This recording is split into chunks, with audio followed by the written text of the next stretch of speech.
নমস্কার বন্ধুরা, প্রেরণা বাংলা মোটিভেশন চ্যানেলের আজকের পর্বে সবাইকে আমন্ত্রণ জানাই। আশা করি সকলে ভালো আছেন, সুস্থ আছেন। আপনার যতই কষ্ট হোক, লুকিয়ে না কেঁদে এই তিনটি কাজ করুন, আপনি ভালো থাকবেন। আপনি জানেন কি, বর্তমান সময় অতি ভালো নয়। আপনি ভালো হলেই যে আপনার সাথে ভালো হবে এমনটা কিন্তু কখনো নয়। আপনি যত বেশি ভালো হবেন ততই কষ্ট পাবেন, প্রতারণা, মিথ্যাচারের শিকার হবেন, ঠকবেন, আর দু চোখ দিয়ে আপনার জল গড়িয়ে পড়বে। আবার চোখের জল যাতে সকলের সামনে বেরিয়ে না আসে সেই চেষ্টাও করবেন ক্রমাগত। একদিকে প্রতারণার কষ্ট আর অপরদিকে চোখের জলকে লুকিয়ে রাখার কষ্ট। এই দুই কষ্ট আপনাকে কুঁড়ে কুঁড়ে খাবে। তাই লুকিয়ে একদম কাঁদবেন না, লুকিয়ে কান্না নয়। আপনাকে যে ভালো থাকতে হবে, আর আপনাকে ভালো থাকার জন্যে মাত্র তিনটি কথা মনে রাখতে হবে। প্রথম যে কথাটি আপনাকে মনে রাখতে হবে সেটি হলো, আপনি কখনো বেশি ভালো হতে যাবেন না। আপনি যদি জীবনে ঠকতে না চান, প্রতারিত হতে না চান, তাহলে কখনো বেশি ভালো হবেন না।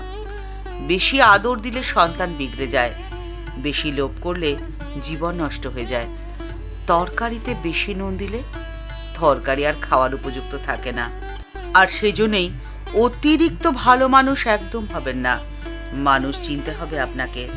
দুর্জন আর সুজনের মধ্যে পার্থক্য করতে যে জানতে হবে আপনাকে। দুর্জনের সাথে দূরত্ব, এটাই হোক জীবনের ব্রত। আর আপনাকে এই ব্রত গ্রহণ করেই জীবনের পথ চলতে হবে। তাহলে আপনার আর দু চোখ দিয়ে কান্না আসবে না। দ্বিতীয়, আপনাকে সব সময় কথাটি মনে রেখে জীবনে চলতে হবে যে আপনি কখনো সকলের কাছে ভালো হতে পারবেন না। এক জীবনে সবার কাছে ভালো হওয়া যায় না। আপনি যার জন্য যত বেশি স্বার্থত্যাগ করবেন, আপনি দেখবেন যে তারা তত বেশি আপনার সাথে স্বার্থপরের মতো আচরণ করবে। আপনি একজন মানুষকে খুব আদর যত্ন করে দিনের পর দিন, বছরের পর বছর খাওয়ান। স্বার্থে আঘাত লাগলে সে এক দিনের মধ্যেই তার রূপ পরিবর্তন করে ফেলবে।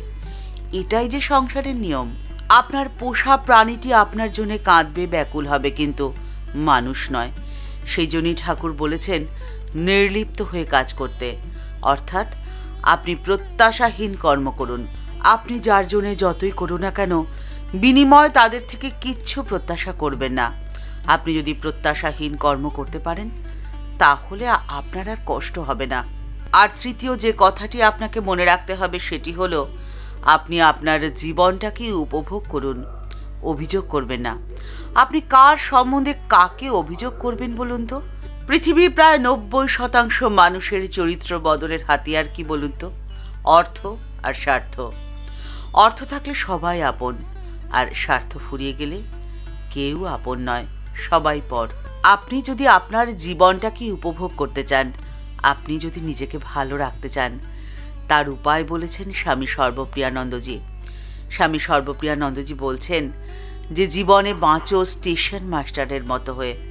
ব্যাপারটা ঠিক এরকম। ধরে নাও একটি স্টেশনে একজন স্টেশন মাস্টার বসে রয়েছেন। রাজধানী এক্সপ্রেস সেই স্টেশনে এসে থেমেছে। কত লোক নামছে ট্রেন থেকে, আবার কত লোক উঠছে। চারিদিকে ভিড়, জনসমাগম। আস্তে আস্তে ট্রেনটি স্টেশন ছেড়ে চলে গেল। স্টেশন মাস্টার কিন্তু ট্রেনের সাথে চলে গেলেন না। তিনি তার জায়গায় বসেই চলে যাওয়াটুকু দেখলেন। রাজধানী এক্সপ্রেস চলে যাওয়ার একটু পরেই স্টেশনে এলো একটি মালগাড়ি। এবার আর তেমন লোকের আনাগোনা নেই। বড়জোর দু একজন কাজের সূত্রে মালগাড়ির এদিকে ওদিকে রয়েছে।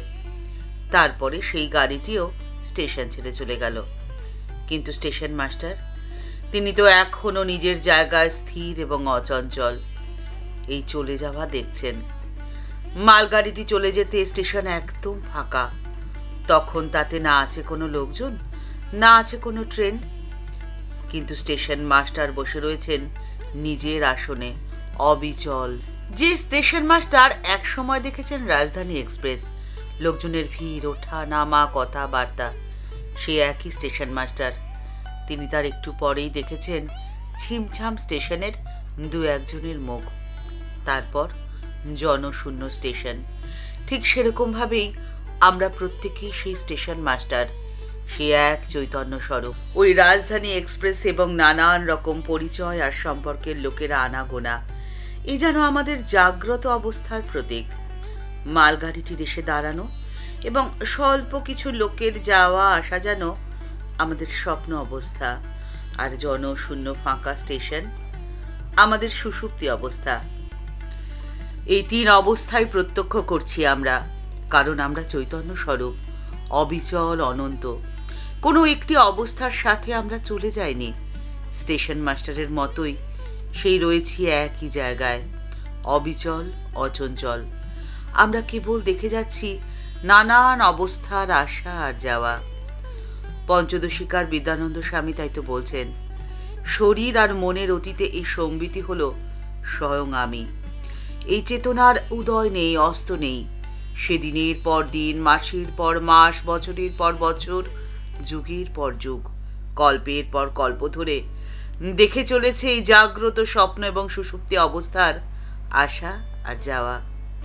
এক শরীর চলে যায়, আবার আরেক শরীর আসে। কত শরীর আসে আর যায়, কিন্তু চৈতন্য চৈতন্য অবিচল, অপরিবর্তনশীল। এই সমস্ত শরীরের মধ্যে দিয়ে সে নিয়তই প্রত্যক্ষ করে চলেছে আসা যাওয়ার খেলা। আর এই আসা যাওয়ার খেলার মাঝে আপনি কেন বিচলিত হবেন? আপনি থাকবেন স্থির এবং অচঞ্চল। আপনি তো খেলছেন মাত্র, কিন্তু খেলাচ্ছে যিনি, তিনি তো রয়েছেন অলক্ষ্যে। তাই তার খেলা তিনিই জানেন, আপনি শুধু তার গুটি মাত্র। তাই জন্যে আপনার বিচলিত হওয়ার, কষ্ট পাওয়ার, কান্না আসার কোনো প্রয়োজনই নেই। আপনি একদম অচঞ্চল, শান্ত এবং স্থির হয়ে শুধুমাত্র সমর্পণ করে যান। তবেই আপনি ভালো থাকবেন, সুখে থাকবেন আর শান্তিতে থাকবেন। ঠাকুরমা ও স্বামীজির চরণে প্রণাম জানিয়ে আজকের পর্ব এই পর্যন্তই। দেখা হচ্ছে পরের পর্বে। এই ভিডিওর উপস্থাপনা যদি আপনাদের এতটুকু ভালো লেগে থাকে, তবে তা আরও মানুষের মধ্যে ছড়িয়ে দিয়ে প্রত্যেকের জীবনকে আনন্দমুখর করে তোলার জন্যে সামান্য অবদান আপনি রেখে যেতেই পারেন। সবাই ভালো থাকবেন। দেখা হচ্ছে পরের পর্বে। নমস্কার।